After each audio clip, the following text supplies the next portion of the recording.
మీకేమైనా అర్థమైందా? మీరు దీనివల్ల మీరు చంద్రబాబుకి మేలు చేసినట్లా కీడు చేసినట్లా? రామోజీ రాధాకృష్ణన్ రాతల మీద మీరు ఎట్లా ఫీల్ అవుతున్నారు? ఒకవేళ నా తప్పు ఉంటే కూడా చెప్పండి, మీ లాజిక్ కరెక్ట్ కాదండి వాళ్ళే కరెక్ట్ అని చెప్పదలిస్తే కూడా నాకేం అభ్యంతరం లేదు. శివశంకర్ నమస్తే సార్, మీకు అదేవిధంగా వీక్షకులకి అందరికి కూడాను శ్రీ క్రోధినామ సంవత్సర ఉగాది శుభాకాంక్షలు అండి వైఎస్ఆర్ కాంగ్రెస్ పార్టీ తరఫున, జగనన్న తరఫున. ఇప్పుడు మీరు అన్నట్టు ఈ యొక్క ఈనాడు వార్తలు, ఆంధ్రజ్యోతి వార్తలు ఒకసారి చూసుకున్నట్లయితే ఒక 4-5 అంశాలను మనం ప్రస్తావన చేసుకుంటే, మొదటిగా ఈ పత్రాలకు సంబంధించింది. నిజంగా మీరు చెప్పినట్లు 100% లాజిక్, అక్కడ లాజిక్ ఏమీ లేదండి. మీరు చెప్పిన లాజిక్ కానీ మనం థింక్ చేస్తే, ఒకవేళ ఈ అధికారులు హెరిటేజ్ సంబంధించింది కానీ చంద్రబాబు కేసు సంబంధించిన డైరీ కేసు ఏదైనా పేపర్లు తగలబెడితే ఆ కేసే లేదు కదా, పత్రాలే లేవు కాబట్టి చంద్రబాబు కేసులో పత్రాలు సమర్పించే వాళ్ళు లేక పత్రాలు లేవు కాబట్టి కేసు డైరెక్ట్గా కొట్టేస్తున్నారు. దానివల్ల చంద్రబాబుకి నెత్తి మీద పాలు పోసినట్టే కదా ఒకవేళ ఇలా జరిగితే. కానీ ఇక్కడ ఒకటి థింక్ చేద్దాం, లాజిక్ వాళ్ళ ప్రకారం కానీ మన ప్రకారం కానీ, ఒకవేళ అలాంటిది ఏదైనా ఉంటే ఆ పత్రాలన్నీ తీసుకెళ్ళి సీక్రెట్ ప్లేస్లోకి వెళ్ళి ఏదైనా తగలబెట్టడమో ఏదైనా చేస్తారు. కానీ ఇది ఉండేది ఎక్కడండి? సిట్ కార్యాలయము తాడేపల్లిలో. అంటే తాడేపల్లిలో దగ్గర 2000 సముదాయం ఉండేటువంటి అపార్ట్మెంట్ల మధ్యలో ఆ సైడ్ తీసుకొని వచ్చి రోడ్డు మీద ఎవరైనా కాలుస్తారా? అది పట్టపగలు 10 గంటలకు కాలుస్తారా? ఒకవేళ అలాంటి పేపర్లు మాయం చేయాలంటే సార్, ప్రతి ఆఫీస్లో కూడా ఎలా ఉంటాయంటే ఆ పేపర్ కటింగ్ ఉంటాయి, అంటే దాన్ని ఆ మిషన్లో వేసేసి వెండింగ్ మిషన్ లాగా ఉంటుంది, అన్నీ కూడా చిన్న చిన్న మునకలు అవుతాయి, తర్వాత వెళ్ళి తగలబెడతారు. ఏది కాన్ఫిడెన్షియల్ డాక్యుమెంట్ కానీ ఏదైనా కూడా బయటకు వెళ్ళకూడదు అనుకుంటే. అలాంటిది చిన్న లాజిక్ ఈ రామోజీరావు ఎలా మిస్ అయినాడో, రాధాకృష్ణ ఎలా మిస్ అయినా తెలియట్లేదు. ఈ తెలుగుదేశం పరిస్థితి ఎలా ఉందంటే, ఆ దున్న ఈనింది అంటే, అరే దున్న ఎక్కడైనా ఈనుతుందారా, దున్న పిల్లలు పెడుతుందని ఆలోచించారు, తీసుకెళ్ళి ఘాటికి కట్టేద్దామనేటువంటి రకం తెలుగుదేశం వాళ్ళు ఆలోచన చేస్తూ ఉన్నారు. సో ఇదంతా ఏం లేదు సార్, ఈ జగన్మోహన్ రెడ్డి గారి బస్సు యాత్ర అనేటువంటిది సూపర్ డూపర్ సక్సెస్ అయింది. వాలంటీర్ వ్యవస్థ అనేటువంటిది నిమ్మగడ్డ రమేష్ చేత చంద్రబాబు వాళ్ళందరూ కూడాను ఏదో విధంగా పతనం చేయాలి, వాళ్ళ దూరం చేయాలనేటువంటి ఉద్దేశంతో వాలంటీర్ వ్యవస్థ అనేటువంటిది ఇనాక్టివ్ చేయడానికి వాళ్ళు ప్రయత్నం చేసి దాన్ని రద్దు చేయించారు. దీంతో ఏమైందంటే వాళ్ళ దురదృష్టం ఏంటంటే, ఇంత ఎలక్షన్ కమిషన్ అనేటువంటిది ఫస్ట్ ఫేజ్లో ఇస్తారేమోలే, తెలిసే లోపల మొత్తం అంతా కూడా ఓట్లు ఏదైనా కన్ఫ్యూజ్ చేసేసి చేసుకుందామనే ఆలోచన ఉండే. ఇది మే 13కి వెళ్ళే లోపల ఈ మధ్యలో ఏమైంది, కరెక్ట్గా సమ్మర్ వచ్చింది, 1వ తారీఖు వచ్చింది, పెన్షన్ అనేటువంటిది ఉంది.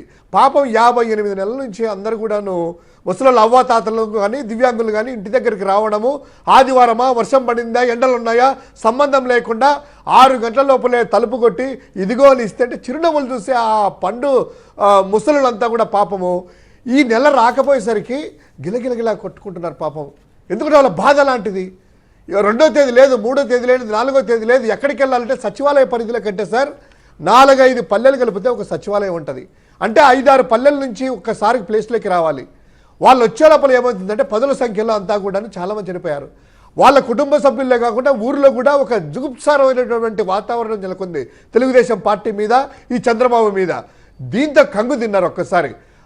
అందరూ కూడా వ్యతిరేకులయ్యారు. 64 లక్షల కుటుంబాలే కాకుండా వాళ్ళ యొక్క ఊరిలో చూసినటువంటి మిగతా వాళ్ళు కూడాను చంద్రబాబు పట్ల చాలా అసహ్యంగా మాట్లాడుకుంటున్నారు. నిన్న కూడా మీరు గమనించారో లేదో, ఆ జగన్ గారు ఇంటరాక్టివ్ యొక్క సెషన్ పెడితే ముసలి పాపం అంతా దాదాపు 2000 మంది ముసలి పెన్షన్దారులే వచ్చారు. వాళ్ళందరూ కూడాను అయ్యా మా పరిస్థితి ఎలా ఉంది, మాకు మోకాలు నొప్పులు, మాకు అసలు వెళ్ళలేము, ఈ ఎండకు మంచంలో మమ్మల్ని అక్కడ తీసుకెళ్తున్నారు, అక్కడికి వెళ్ళిన తర్వాత 6 గంటలు 8 గంటలు ఎండలో వెయిట్ చేస్తూ ఉన్నాము అనేటువంటి చేసే లోపల ఎలా అయిందంటే సార్, వాతావరణం అంతా రాష్ట్రం అంతా కూడాను వాళ్ళ మీద వ్యతిరేకం ఏర్పడింది. దీంతో ఏంటంటే కనుక ఆ వార్తను కప్పిపుచ్చుకోవడానికి ఏదో విధంగా ఇంకొక వార్తలు రావాలి. జగన్ గారి యాత్ర సక్సెస్ చూపించకూడదు, తర్వాత ఈ వాలంటరీ వ్యవస్థను ఇలా చేసినాం కదా, వ్యతిరేకత కనపరాకూడదు అనే ఉద్దేశంతో ఏదో విధంగా ఈ పత్రాలంట, లేకపోతే విద్యుత్ లేదంట, ఇటువంటి దొంగరాతలు రాస్తూ ప్రజలను డైవర్ట్ చేయడానికి ప్రయత్నం చేస్తూ ఉన్నారు. ఎక్కడుంది సార్ ఈ లాజిక్లో? చూస్తున్నారు, పట్టపగుల అధికారులు ఎవరైనా కాలుస్తారా? 10 గంటలప్పుడు కాలుస్తారా? ఉదయము ఆ ప్లేసుల్లో కాలుస్తారా? అది కూడా సముదాయాల్లో, భవన సముదాయాల్లో అలాంటి పేపర్లు ఒకవేళ కాన్ఫిడెన్షియల్ చేస్తారా? సరే మీరు అన్నట్టు అలాంటిదైతే వాళ్ళకే ఉపయోగం కదా. ఇంకా లేని డాక్యుమెంట్లు అన్నీ కూడా తెచ్చి పెట్టారు ఇక్కడ.